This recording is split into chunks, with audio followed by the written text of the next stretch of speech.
வணக்கம். புதுவை மாநில அமைச்சரவை பதவியேற்று ஓராண்டு நிறைவு பெற்றதையொட்டி ஆளுநர் தமிழிசை சவுந்தரராஜன் முதலமைச்சர், அமைச்சர்கள், முக்கிய தலைவர்களுக்கு ஆளுநர் மாளிகையில் விருந்தளித்து சால்வை அணிவித்து வாழ்த்து தெரிவித்தார். புதுச்சேரி மாநில அமைச்சரவை பதவியேற்று ஓராண்டு நிறைவு செய்ததையொட்டி துணைநிலை ஆளுநர் டாக்டர் தமிழிசை சவுந்தரராஜன் துணைநிலை ஆளுநர் மாளிகையில் விருந்திற்கு ஏற்பாடு செய்தார். முதலமைச்சர் ரங்கசாமி, சபாநாயகர் செல்வம், துணை சபாநாயகர் ராஜவேலு, அமைச்சர்கள் நமச்சிவாயம், லட்சுமி நாராயணன், சாய் சரவணகுமார், முதல்வரின் பார்லிமென்ற செயலர் ஜான்குமார், அரசு கொறடா ஏகேடி ஆறுமுகம், பாஜக சட்டப்பேரவை உறுப்பினர்கள் ரிச்சர்ட்ஸ் ஜான்குமார், கல்யாண சுந்தரம், வெங்கடேசன், அசோக் பாபு, பாஜக தலைவர் சாமிநாதன், சட்டமன்ற உறுப்பினர்கள் அங்காளன், லட்சுமிகாந்தன், தட்சிணாமூர்த்தி மற்றும் பல்வேறு அரசியல் கட்சி தலைவர்கள், முக்கிய பிரமுகர்கள், அரசு துறை உயர் அதிகாரிகள், முக்கிய பிரமுகர்கள் உள்ளிட்டோர் இதில் கலந்து கொண்டு ஆளுநருக்கு சால்வை அணிவித்து வாழ்த்து தெரிவித்தனர். அப்போது ஆளுநர் தமிழிசை சவுந்தரராஜன் முதலமைச்சர், சபாநாயகர், அமைச்சர்கள் உள்ளிட்ட முக்கிய தலைவர்களுக்கு வாழ்த்து தெரிவித்தார். சுணக்கம் காட்டும் அதிகாரிகள் மீது நடவடிக்கை எடுக்க தயங்க மாட்டேன் என புதுவை சபாநாயகர் செல்வம் எச்சரித்துள்ளார். கடந்த ஜூன் மாதம் 10ஆம் தேதி புதுவை சட்டப்பேரவை தலைவர் செல்வம் தலைமையில் தலைமை செயலர் மற்றும் கணக்காய்வு துறை அதிகாரிகளுடன் கலந்துரையாடல் கூட்டம் நடைபெற்றது. இந்த கூட்டத்தின் போது சில முக்கியமான கருத்துக்கள் சட்டப்பேரவை தலைவரின் கவனத்திற்கு கொண்டு வரப்பட்டது. அதன் அடிப்படையில் சட்டப்பேரவை தலைவர் செல்வம் தலைமையில் புதுச்சேரி சட்டப்பேரவை பொது கணக்கு குழு தலைவர் மற்றும் பேரவை உறுப்பினர் KSP ரமேஷ் மற்றும் கணக்காய்வுத்துறை அதிகாரிகள், முதன்மை கணக்காய்வுத்துறை தலைவர் KP ஆனந்த், முதுநிலை துணை கணக்காய்வு தலைவர் வர்ஷினி, அருண் முன்னிலையில் தலைமை செயலர், நிதித்துறை செயலர், மாவட்ட ஆட்சியர், அனைத்து துறை செயலர்கள் மற்றும் அனைத்து துறை அதிகாரிகளுடனான கலந்தாய்வு கூட்டம் புதுவை தலைமை செயலகத்தில் உள்ள கருத்தரங்கில் நடைபெற்றது. இந்த கூட்டத்தில் கடந்த 2014-2015 ஆண்டின் தணிக்கை அறிக்கை மீது 112 பத்திகளுக்கு பதிலளிப்பது நிலுவையில் உள்ளது. 1993 முதல் 1994 ஆண்டின் தணிக்கை அறிக்கையில் நடவடிக்கை எடுத்த விவரங்கள் 497 பத்திகள் மீது பொது கணக்கு குழுவில் விவாதம் நடைபெற்று நிலுவையில் உள்ளது. அரசு சார்பு நிறுவனங்கள், உள்ளாட்சி அமைப்புகள், அரசின் தன்னாட்சி நிறுவனங்கள் ஆகியவற்றில் ஆய்வறிக்கை கணக்குகள் முடிக்கப்படாமல் உள்ளது குறித்தும், கணக்காய்வு துறையின் பத்திகளுக்கு அரசு துறைகள் பதிலளிக்காமல் இருப்பது குறித்தும் விவாதிக்கப்பட்டது. அப்பொழுது இந்த கூட்டத்தில் பேசிய சட்டப்பேரவை தலைவர், கணக்காய்வுத்துறை சுட்டிக்காட்டியுள்ள குறைகளை நாம் நேர்மையான எண்ணத்துடன் அணுக வேண்டும். ஒரு தவறு அல்லது குறைபாடு சுட்டி காட்டப்பட்டால் அது மீண்டும் நிகழாமல் இருப்பதற்கு நாம் நடவடிக்கை எடுக்க வேண்டும். அரசுக்கு வரும் ஒவ்வொரு ரூபாயும் மக்களின் வரிப்பணம் என்பது நாம் அனைவரும் உணர்ந்துள்ளோம். எனவே வரவுக்கேற்ற செலவுகள் கட்டுப்படுத்துவது எப்படி என்றும், தேவையில்லாத செலவுகளை தவிர்ப்பது எப்படி என்றும் அரசுக்கு சொல்லும் பொறுப்பு பொது கணக்கு குழுக்கு உண்டு. பேரவைத் தலைவர் என்ற முறையில் எனக்கும் அந்த பொறுப்பு உள்ளது. எனவே இன்றைய கூட்டத்தில் துறை வாரியாக நிலுவையில் உள்ள கணக்காய்வு துறையின் பத்திகள் குறித்து விவாதம் செய்து ஒரு கால அளவுகள் நிர்ணயம் செய்து பதில்கள் பெறப்பட வேண்டும். தற்பொழுது நிலுவையில் உள்ள பத்திகள் எப்பொழுது யார் காலத்தில் நடைபெற்றது, அதற்கான கோப்புகள் தேட வேண்டும் என்ற கோரிக்கைகள் ஏற்கப்படாது.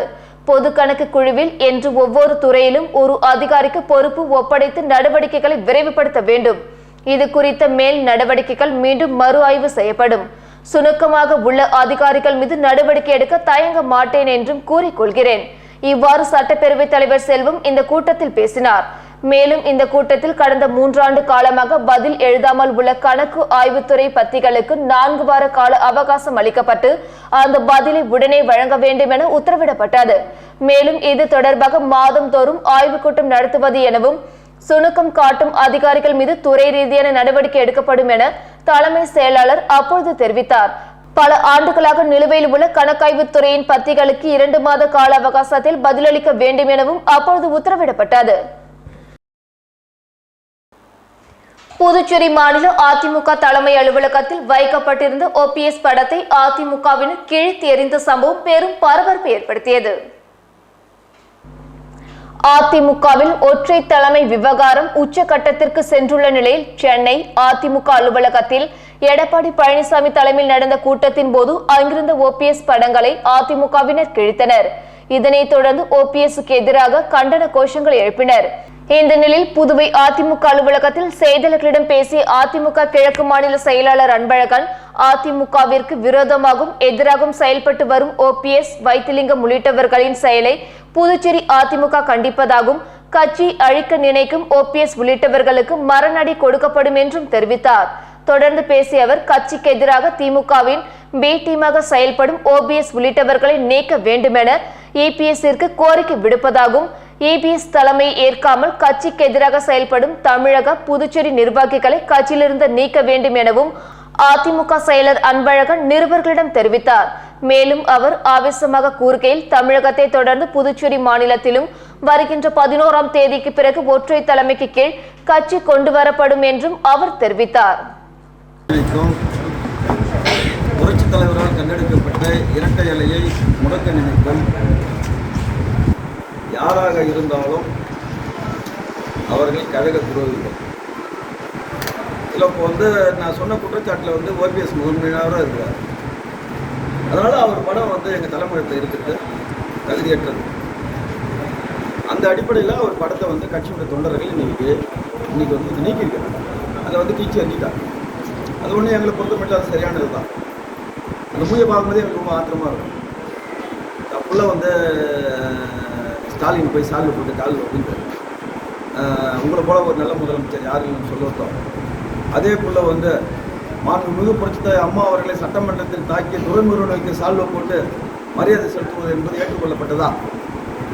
அதனால் அந்த பூஜை பார்க்கும்போதே எங்களுக்கு ரொம்ப கோபமும் வரும், ஆத்திரமும் வருது. அதனால தான் அதை நாங்கள்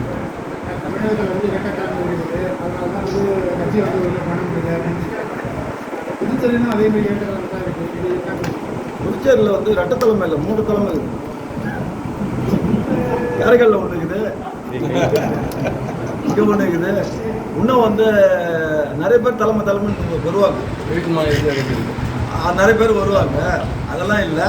இன்னும் பொறுத்திருந்து பாருங்கள். 11ஆம் தேதிக்கு மேலே புதுச்சேரி மாநிலம் ஒற்றை தலைமை கீழே. புதுவை பிள்ளைத்தோட்டத்தில் தொடங்கப்பட்டுள்ள புதிய கல்வி நிறுவன விழாவில் முதல்வரின் பார்லிமென்ட் செயலர் ஜான்குமார் உள்ளிட்ட தலைவர்கள் பங்கேற்றனர். எய்ம்ஸ் கல்வி குழுமத்தின் 10வது கிளை திறப்பு விழா புதுவை பேருந்து நிலையம் அருகில் திருவள்ளுவர் சாலை பிள்ளைத்தோட்டத்தில் திறந்து வைக்கப்பட்டது.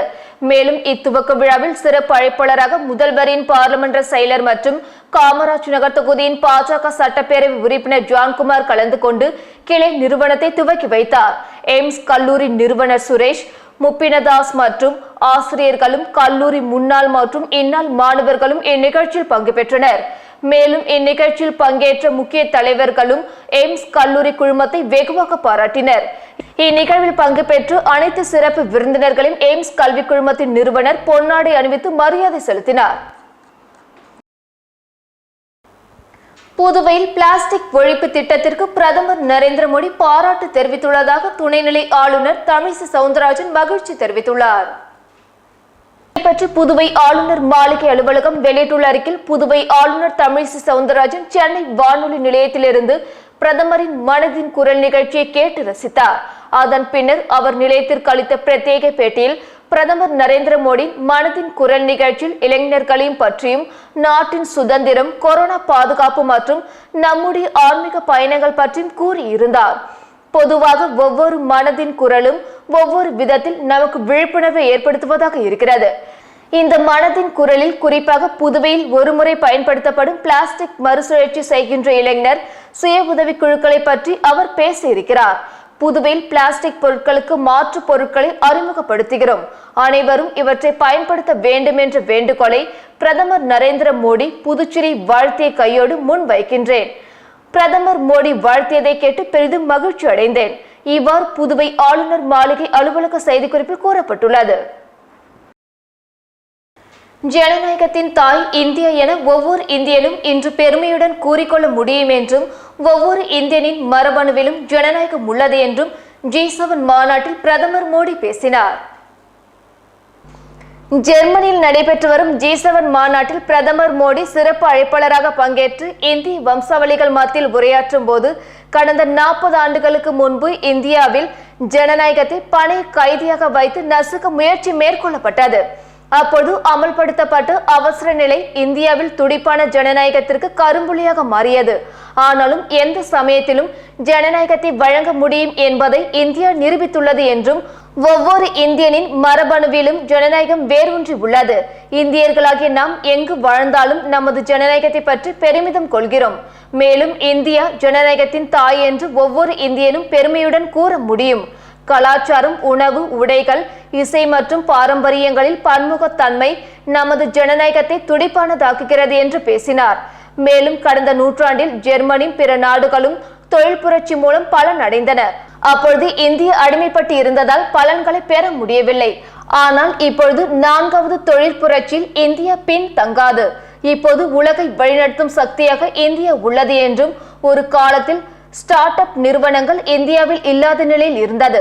ஆனால் இன்று உலகின் 3வது பெரிய ஸ்டார்ட் அப் நிறுவனங்களின் மையமாக இந்தியா உள்ளதாகவும், அதேபோல் சாதாரண போன்களை கூட இறக்குமதி செய்து வந்ததாகவும், இன்று உலகின் 2வது பெரிய மொபைல் போன் தயாரிப்பாளராக உள்ளதாக பேசிய அவர், மேலும் பருவநிலை மாற்றம் என்பது இந்தியாவின் கொள்கை மட்டுமல்ல, இந்திய மக்களின் வாழ்க்கையில் ஒரு அங்கமாகி விட்டது என்றும், இந்தியாவில் தயாரிக்கப்பட்ட கொரோனா தடுப்பூசியால் உலகில் பல உயிர்கள் காப்பாற்றப்பட்டுள்ளன என்றும் பேசினார். புதுவை மாநில அரசின் பள்ளி கல்வித்துறை சார்பாக மே மாதம் நடைபெற்ற மேல்நிலை 1ஆம் ஆண்டு பொதுத் தேர்வு முடிவுகள் வெளியிடப்பட்டுள்ளது. புதுவை மற்றும் காரைக்காலில் அனைத்து பள்ளிகளின் +1 பொதுத் தேர்வு முடிவுகள் 90.90% புதுவை மற்றும் காரைக்கால் பகுதியில் உள்ள அனைத்து அரசு பள்ளிகளின் தேர்ச்சி விகிதம் 81.97% உள்ளது. குறிப்பாக கடந்த மே மாதம் நடைபெற்ற 11ஆம் வகுப்பு பொதுத் தேர்வில் புதுவை மற்றும் காரைக்கால் பகுதிகளை சேர்ந்த 7142 மாணவர்கள், 7703 மாணவிகள் என மொத்தம் 14,845 பேர் பங்கேற்றனர். இந்த நிலையில் இதற்கான முடிவுகள் தற்போது வெளியிடப்பட்டது. அவற்றில் புதுவை மற்றும் காரைக்காலில் உள்ள அனைத்து அரசு மற்றும் தனியார் பள்ளிகளை சேர்ந்த 13,494 மாணவ மாணவிகள் தேர்ச்சி பெற்றனர். இவ்வாறு புதுவை மாநில பள்ளி கல்வித்துறை செய்திக்குறிப்பில் தெரிவிக்கப்பட்டுள்ளது. புதுவையில் 16 அமர்வுகளில் தேசிய மக்கள் நீதிமன்றம் நடைபெற்றது. இதில் 2067 வாக்குகளுக்கு சுமூக தீர்வு காணப்பட்டது. புதுச்சேரி மாநில சட்டப்பணிகள் ஆணையம் செயல் தலைவர் மற்றும் உயர் நீதிமன்ற நீதிபதி ராஜா வழிகாட்டுதலின் பேரில் தேசிய மக்கள் நீதிமன்றம் நடைபெற்றது. புதுவை ஒருங்கிணைந்த நீதிமன்ற வளாகம், காரைக்கால் மாவட்ட நீதிமன்ற வளாகம், மாகி மற்றும் யானம் நீதிமன்ற வளாகங்களிலும் தேசிய மக்கள் நீதிமன்றம் நடைபெற்றது. தேசிய மக்கள் நீதிமன்றத்தில் சமாதானமாக கூடிய கிரிமினல் வழக்குகள், காசோலை வழக்குகள், வாகன விபத்து, நஷ்டஈடு வழக்கு, கணவன் மனைவி பிரச்சனை சம்பந்தப்பட்ட வழக்குகள், வங்கிக் கடன் சம்பந்தப்பட்ட நேரடி வழக்குகள் உள்ளிட்ட 6500 வழக்குகள் விசாரணைக்கு எடுத்துக் கொள்ளப்பட்டது. இந்த நிகழ்ச்சியை உயர்நீதிமன்ற நீதிபதி ராஜா தொடங்கி வைத்தார். இதற்காக புதுவை ஒருங்கிணைந்த நீதிமன்ற வளாகத்தில் 9 அமர்வுகளும், சட்டப்பணிகள் ஆணையத்தின் 1 அமர்வும் என மொத்தம் 16 அமர்வுகள் செயல்பட்டது. இந்த நிகழ்ச்சியில் புதுச்சேரி தலைமை நீதிபதி செல்வநாதன், முதன்மை சார்பு நீதிபதி ராபர்ட் கென்னடி, ரமேஷ், வழக்கறிஞர்கள் சங்க தலைவர் குமரன், வழக்கறிஞர்கள், அரசு துறை அதிகாரிகள், காப்பீட்டு நிறுவன அதிகாரிகள் மற்றும் வழக்காளிகள் பங்கேற்றனர்.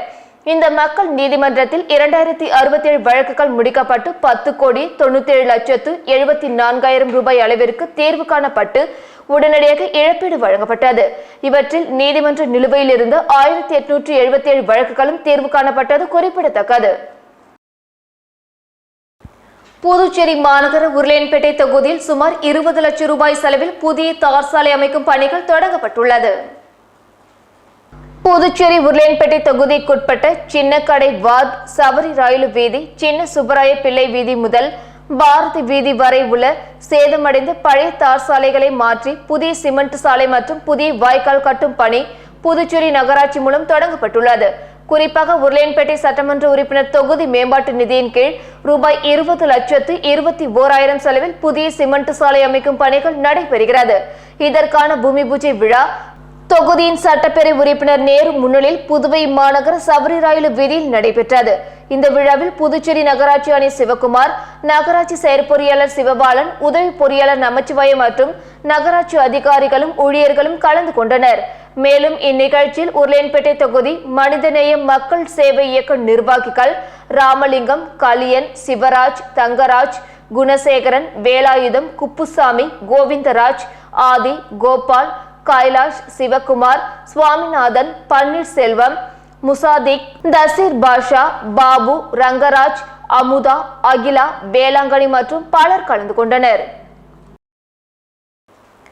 பாமக ஆட்சிக்கு வந்தவுடன் மதுக்கடைகள் அகற்றல், முழு பட்ஜெட் தாக்கல் உள்ளிட்ட 7 தீர்மானங்கள் 1 மாத காலத்திற்குள் நிறைவேற்றப்படும் என பொதுக்குழு கூட்டத்தில் அக்கட்சியின் நிறுவனர் ராமதாஸ் தெரிவித்துள்ளார்.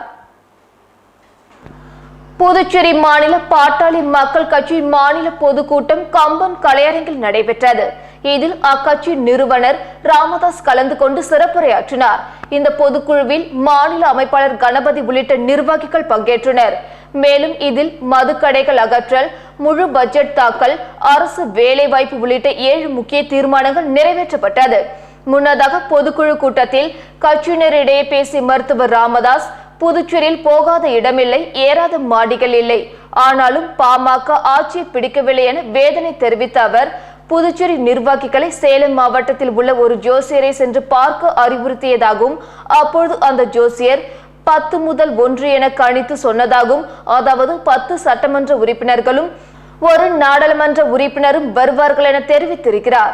எனவே அதை நோக்கி நிர்வாகிகள் பயணம் செய்யவும் அவர்களுக்கு தைலாபுரத்தில் பயிற்சி அளிக்க உள்ளோம்.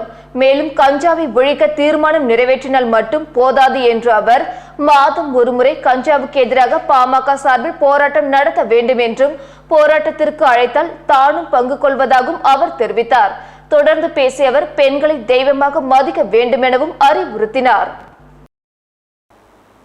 புதுவையில் கொரோனா தொற்று பாதிப்பு ஏற்பட்டு சிகிச்சை பெறுவோரின் எண்ணிக்கை 238ஆக உயர்ந்துள்ளது. இது தொடர்பாக சுகாதாரத்துறை செயலர் உதயகுமார் வெளியிட்டுள்ள செய்திக்குறிப்பில், புதுச்சேரியில் 26ஆம் தேதி 1271 பேருக்கு கொரோனா பரிசோதனை செய்யப்பட்டது. இதில் புதுவையில் 33, காரைக்காலில் 3, ஏனாமில் 5, மாஹேயில் 1 என மொத்தம் 42 பேருக்கு தொற்று இருப்பது கண்டறியப்பட்டுள்ளது. தொற்று பாதிப்பு 3.3% உள்ளது. மேலும் தற்போது புதுவை முழுவதும் தொற்றால் பாதிக்கப்பட்டு சிகிச்சை பெறுவோரின் எண்ணிக்கை 238ஆக உயர்ந்துள்ளது. இதில் 4 பேர் மருத்துவமனையில் சிகிச்சை பெற்று வருகின்றனர். மீதமுள்ள 234 பேர் வீட்டில் தனிமைப்படுத்தப்பட்டுள்ளனர். அதே நேரத்தில் 26ஆம் தேதி 20 பேர் குணமடைந்துள்ளனர் என்று தெரிவித்துள்ள அவர், தொடர்ந்து சுகாதார பணியாளர்கள், முன்கள பணியாளர்கள், பொதுமக்கள் என முதல் டோஸ் 9,71,291 பேருக்கும், இரண்டாவது டோஸ் 7,37,560 பேருக்கும், பூஸ்டர் டோஸ் 30,813 பேர் என 17,39,664 பேருக்கு கொரோனா தடுப்பூசிகள் போடப்பட்டுள்ளன என்று அவர் தெரிவித்துள்ளார். புதுச்சேரி மனித உரிமை பேரவை சார்பாக வீராம்பட்டினம் சிந்தனை சிற்பி சிங்காரவேலர் அரசு பள்ளியில் 10ஆம் வகுப்பில் அதிக மதிப்பெண் எடுத்த மாணவிகளுக்கான பாராட்டு விழா நடைபெற்றது. புதுச்சேரி அரியாங்குப்பம் கொம்யூன் வீராம்பட்டினம் கிராமத்தில் உள்ள சிந்தனை சிற்பி சிங்காரவேலர் அரசு உயர்நிலைப் பள்ளி இந்த ஆண்டு நடைபெற்ற 10ஆம் வகுப்பு பொதுத் தேர்வில் தொகுதி அளவில் அதிக மதிப்பெண்கள் பெற்றுள்ளது.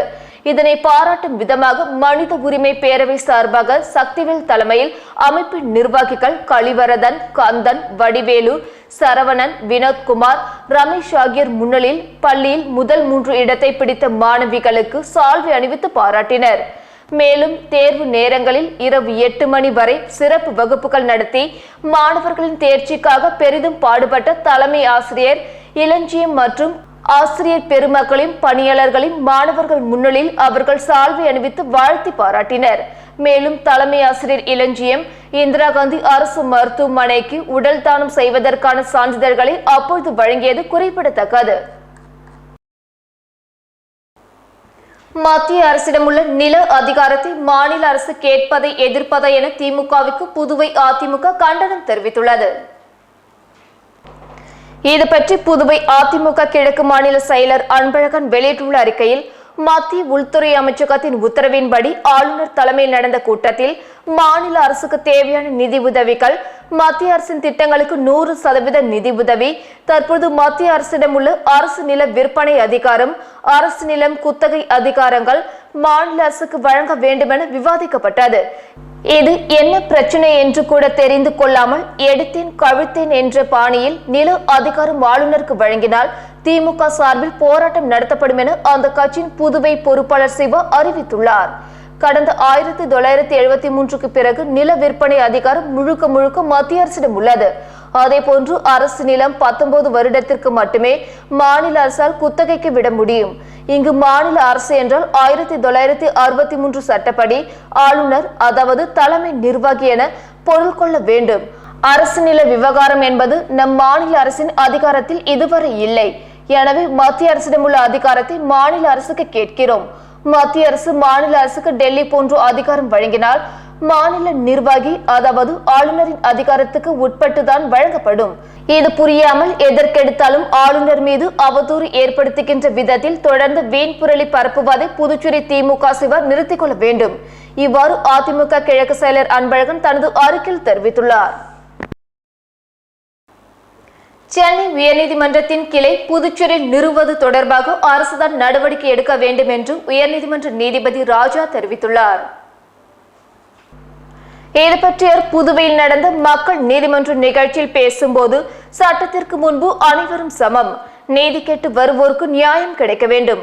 நீதிமன்றத்தில் பல காலங்களாக தேங்கி கிடக்கும் வழக்குகளை உடனுக்குடன் சரி செய்ய வேண்டும். நீதியை கால தாமதம் இல்லாமல் வழங்க வேண்டும் என்ற நோக்கத்தில்தான் இந்த மக்கள் நீதிமன்றம் உருவாக்கப்பட்டது.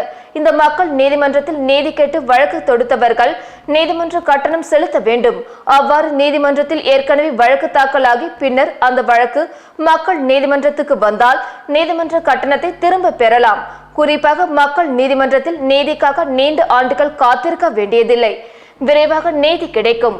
தீர்ப்புகள் மேல் முறையீட்டுக்கு எடுக்கப்படாது. முக்கியமாக வழக்குகள் உடனடியாக ஃபைசல் செய்யப்படுவதால் வீட்டிலும் நாட்டிலும் அமைதி நிலவும். இதன் மூலம் நீதிமன்றத்தில் தாக்கலாகி பல ஆண்டுகளாக தேங்கி கிடக்கும் வழக்குகளுக்கு தீர்வு காணலாம். சென்னை உயர்நீதிமன்றத்தின் கிளை புதுச்சேரியில் அமைப்பது தொடர்பாக அரசுதான் நடவடிக்கை எடுக்க முடியும். தமிழகத்தை ஒப்பிடுகையில் புதுவையில் வழக்குகள் எண்ணிக்கை குறைவுதான். கடந்த ஆண்டு 1300 வழக்குகளுக்கு தீர்வு காணப்பட்டது. தற்போது 1700 வழக்குகள் விசாரணைக்கு எடுத்துக் கொள்ளப்பட்டுள்ளது. இவ்வாறு உயர்நீதிமன்ற நீதிபதி ராஜா இந்த நிகழ்ச்சியின் போது உரையாற்றினார். புதுவை மாநில அரசு பள்ளிகளில் படிக்கும் மாணவ மாணவிகளுக்கு ஒர்க் புக் புத்தகத்தை பொதுப்பணித்துறை அமைச்சர் லட்சுமி நாராயணன் வழங்கினார்.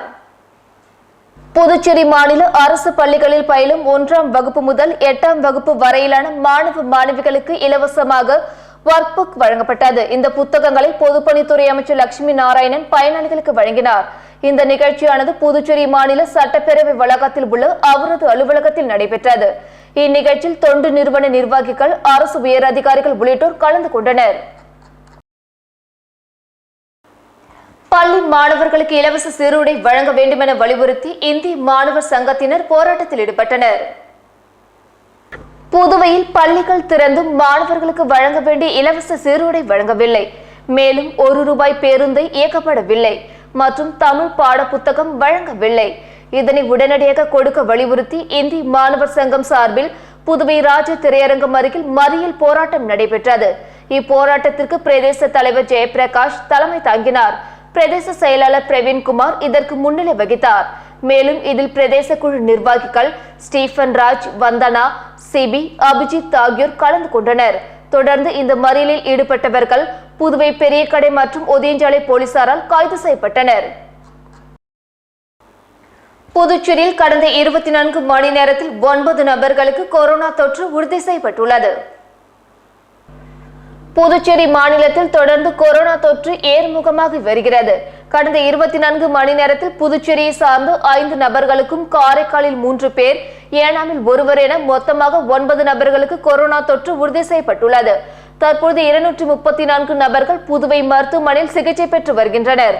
இதுவரை ஒட்டுமொத்தமாக 1,66,314 நபர்களுக்கு தொற்று உறுதி செய்யப்பட்ட நிலையில் 1,64,118 நபர்கள் குணமடைந்து வீடு திரும்பியுள்ளனர்.